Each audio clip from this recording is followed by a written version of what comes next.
Alors, bonjour à tous. Dans cet petit enregistrement, je voulais faire un tour avec vous sur le matériel que j'utilise pour faire mes interviews, mes podcasts, mes vidéos et tout ça.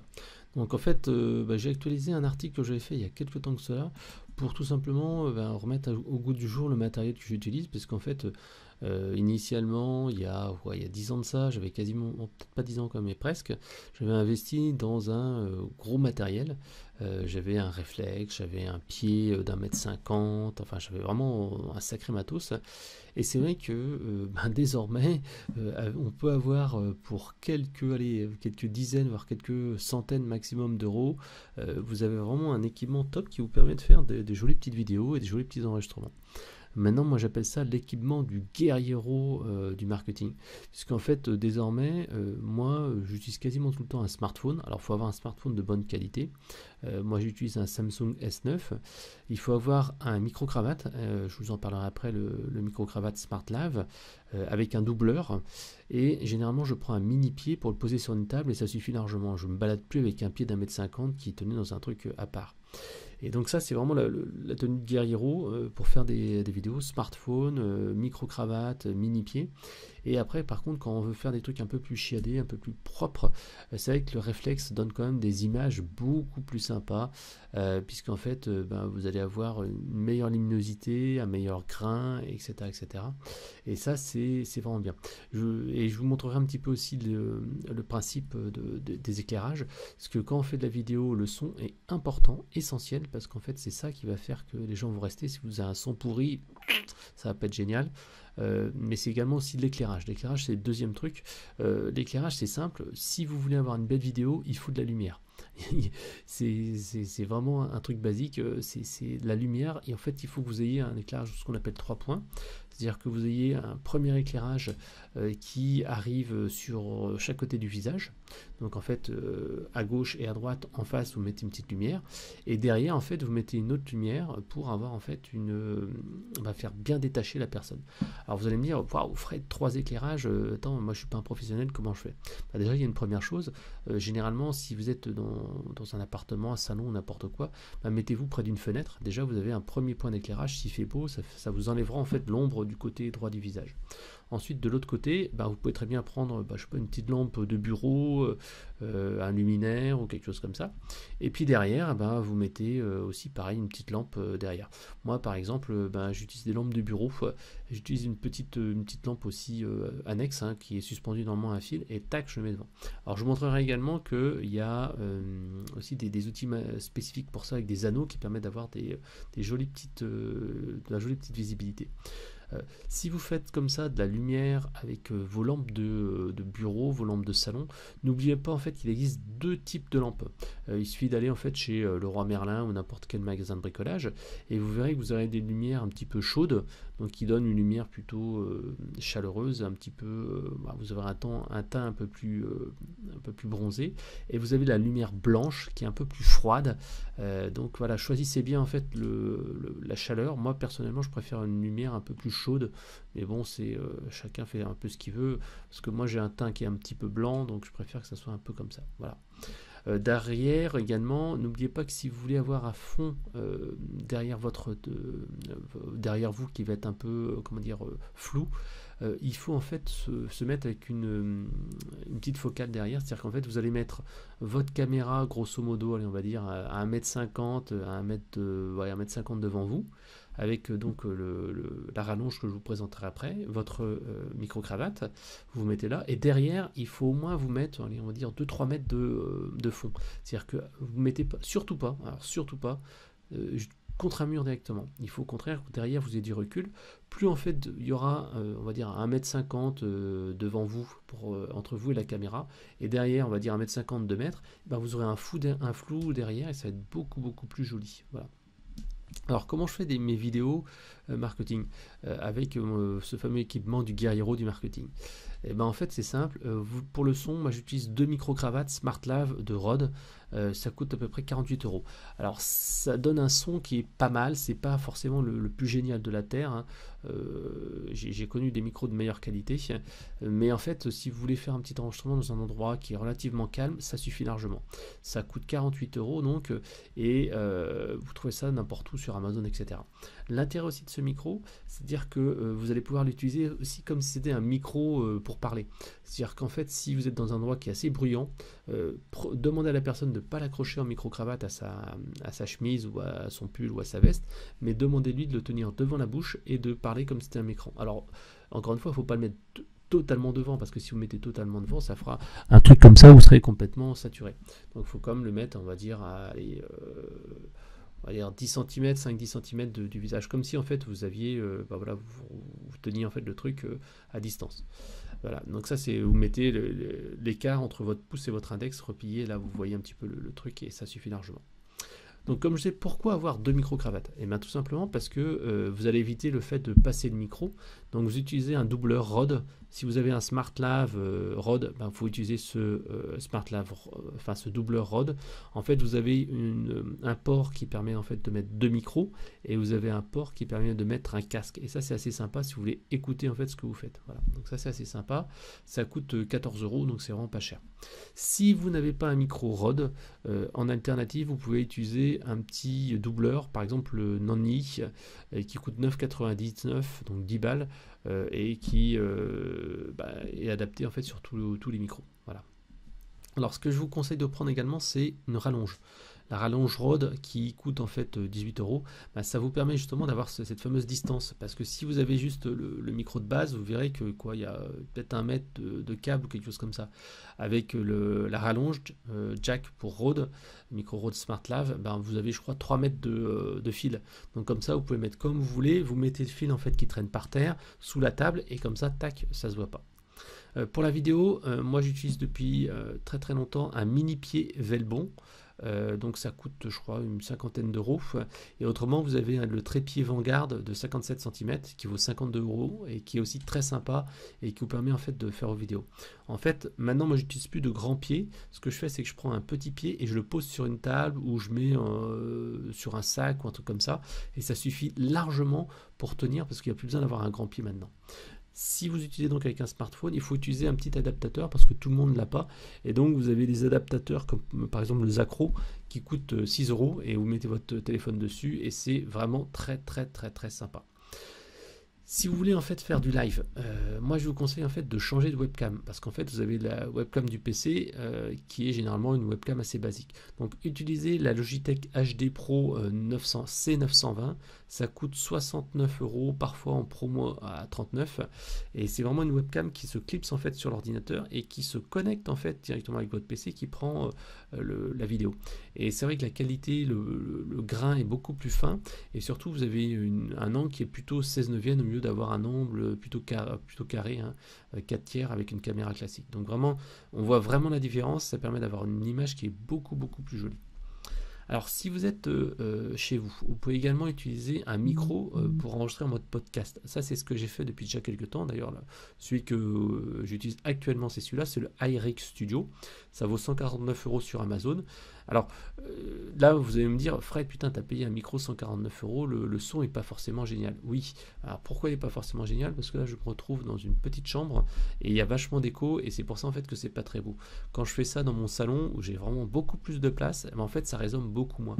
Donc le fait d'avoir un bon micro c'est bien, mais ça joue pas autant que d'avoir une pièce aussi qui est bien insonorisée. Là ici ça résonne et c'est pas très beau, mais quand je fais ça en fait dans mon salon, j'ai quasiment pas de bruit.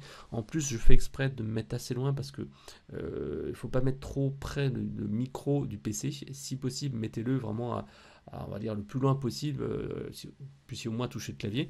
Et voilà, si faites ça, ça vous permettra d'éviter le bruit du PC. Parce qu'en fait, moi j'ai un 13 pouces en PC, un HP 13 pouces, et c'est vrai, et un écran après 21 pouces à côté. Et le truc, c'est que le PC fait vraiment beaucoup de bruit. Pareil, j'ai aussi une Surface, une Microsoft Surface, et ce qui se passe, c'est que des fois aussi, le ventilo se met à donf. Donc en fait, c'est pour ça que je préfère prendre ce micro-là et me reculer. Si jamais vous voulez faire uniquement en fait du screencast, des choses comme ça, je vous conseille plutôt de prendre en fait un micro casque. Alors vous en avez des Logitech pas chers qui suffisent largement. Un Logitech à 60 balles suffit largement pour faire ce qu'on veut en fait en screencast, parce que comme ça vous avez le casque et en fait vous pouvez parler directement. Je trouve que c'est plus agréable que d'avoir le micro devant. Voilà. Alors, en alternative du iRig, je vous conseille le Bugatti qui est pas mal, qui vaut 159 euros et qui est bien fait. Alors, pourquoi moi j'ai pris le iRig? Parce qu'on me l'a beaucoup conseillé, par exemple Thomas Gazio de Digimitus, qui est un spécialiste de la vidéo, me l'a conseillé plusieurs fois. Donc, n'hésitez pas à visiter son profil, hein, Thomas Gazio, un pro de la vidéo, et il a écrit un bouquin chez Duno qui s'appelle Vidéo Marketing. Donc en fait, voilà, il m'a conseillé celui-là et c'est vrai qu'il est bien. Il y a comme 2-3 trucs qui m'ennuient avec ce micro. La première chose, c'est si vous l'achetez, n'oubliez pas de changer le canal. Parce qu'autrement vous allez avoir un son qui va être dégueulasse, totalement déformé. En tout cas sur Windows 10 c'était le cas. Et donc j'ai dû aller dans les paramètres du matériel et changer de canal par défaut. Donc vous allez dans les propriétés et ensuite vous changez de canal. Et là vous mettez la deuxième option et là vous avez un son correct. Mais bon, les premiers ont été horribles. Voilà, c'était hyper décevant. Le deuxième trick, c'est que le iRig Studio est vraiment fait pour les iPhones. Moi, je suis sur Android et en fait, et j'ai un Samsung S9 comme je vous disais. Et en fait, ce qui se passe, c'est que les prises qui sont fournies, c'est des anciennes prises de connexion avec un Android, donc ça fonctionne pas avec ma nouvelle prise Android. Et par contre, si vous avez un iPhone, bah oui, vous avez les connecteurs qui vont bien. Donc là, c'est chiant parce que je peux pas me connecter avec mon Samsung pour faire un enregistrement direct, et pourtant il y a des applications pour ça. Voilà. Autrement, ce que j'aime bien également, je vous ai parlé tout à l'heure de l'éclairage 3 points. C'est pas forcément facile à avoir, donc il y a des trucs qui existent. Par exemple, là j'ai acheté très récemment le Ring Light qui est un éclairage en fait en forme d'anneau qui en fait se branche directement sur votre PC, et c'est assez simple, et sur une prise de courant, excusez-moi, c'est une prise de courant, et vous le mettez en fait devant sur un pied et ça se transporte relativement facilement. Là aussi vous pouvez changer la couleur pour avoir une lumière plus ou moins chaude et plus ou moins puissante, et ça vraiment ça suffit largement pour de l'intérieur. Alors pour l'extérieur ça suffira pas, mais pour l'intérieur je trouve que c'est assez sympa et ça permet de compenser un éclairage.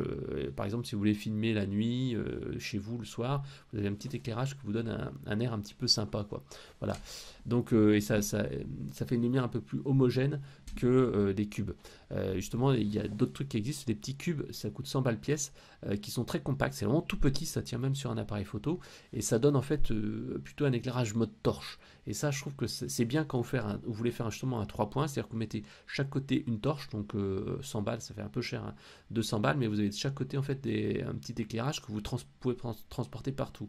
Et ça, c'est vraiment beaucoup plus pertinent si vous voulez vous déplacer, parce que c'est tout petit, et ça donne comme un bel éclairage, c'est plutôt de la torche. Voilà.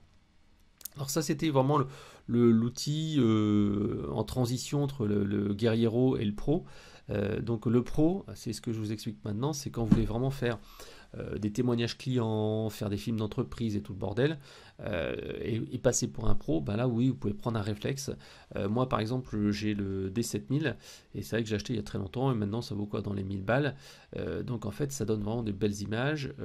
Alors, mon conseil, mettez-vous en mode automatique ou en mode priorité à l'ouverture, hein, mode A, si vous voulez faire ça. Le seul truc qui est chiant avec le Nikon, c'est qu'au bout de 20 minutes, bam, l'enregistrement s'arrête. C'est pour ça que parfois un Canon est meilleur, parce qu'il n'y a pas cette limite de 20 minutes.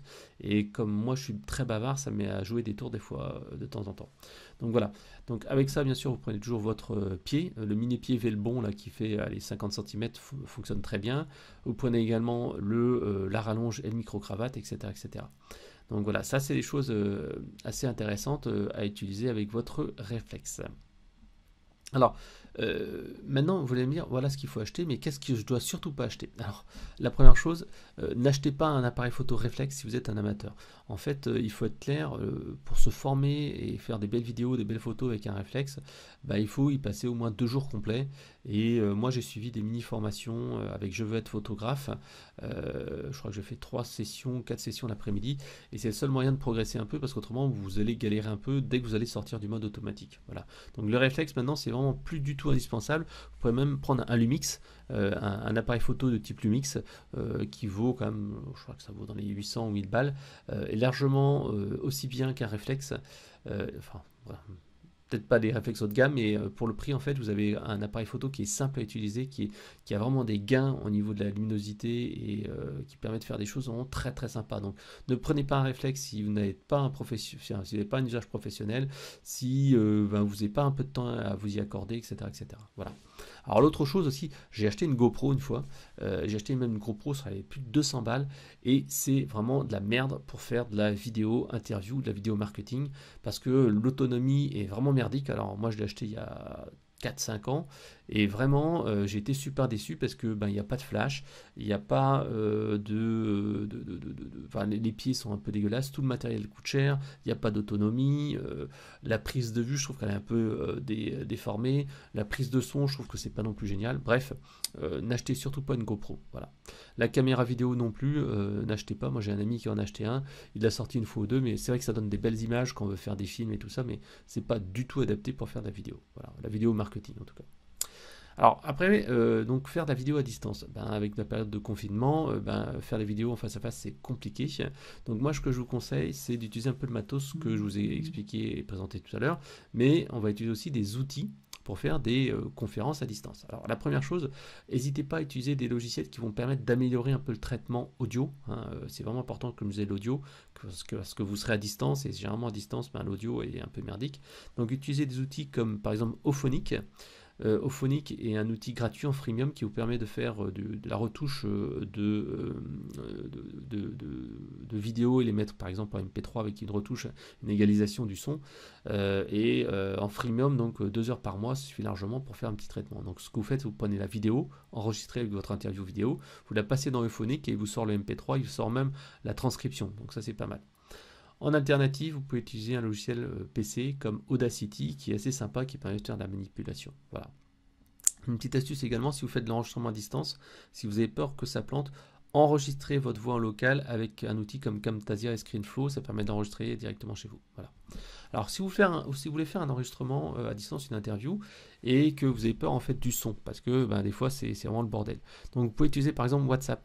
Donc WhatsApp, vous dites à la personne, je parle, tu parles, je parle, tu parles, et vous enregistrez à chaque fois les conversations et vous pourrez récupérer les fichiers audio. Très pratique. Autre chose, j'ai déjà fait également, utiliser le dictaphone de l'Android ou de l'iPhone, les apps natives, et vous dites à la personne, t'enclenches, j'enclenche, tac, on appuie tous les deux sur le bouton, et voilà, vous parlez devant et vous restez devant avec votre kit piéton, votre casque, et là, hop, vous récupérez les fichiers derrière et vous les montez. Alors c'est assez sympa, je trouve que ça permet d'éviter tous ces problèmes de liaison. Après, vous pouvez également utiliser des outils qui permettent d'enregistrer les conversations. Par exemple, vous avez Tape Call sur iPhone qui enregistre les conversations.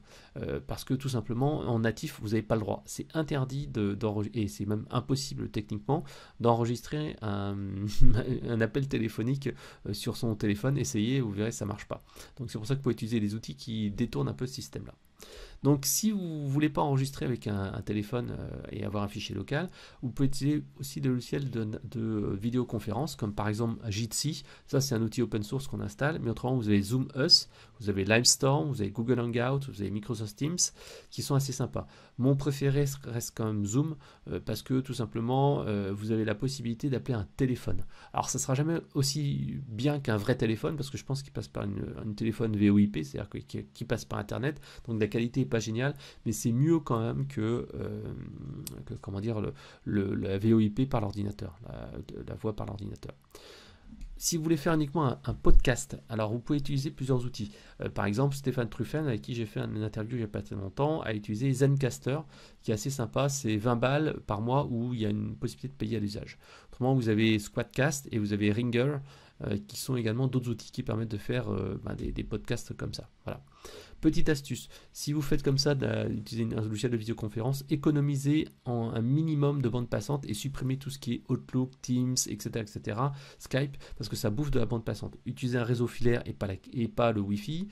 Si nécessaire, prenez la 4G, parce que moi, par exemple, j'ai une meilleure 4G que du filaire et que du Wi-Fi. Supprimez les notifications, éclairez-vous bien, etc. Et dernier point, si vous voulez faire un podcast en face à face, donc vous avez les micros dont je vous ai parlé tout à l'heure, le Smart Live, mais vous avez vraiment un outil qui est de très bonne qualité, c'est le Zoom H5, c'est un enregistreur local qui est vraiment bien, qui permet de gérer de la compensation et tout ça. Et par exemple, je connais plusieurs amis, dont Stéphane Truffem, qui utilise celui-là, et c'est vrai que le son, la qualité est vraiment top. Voilà.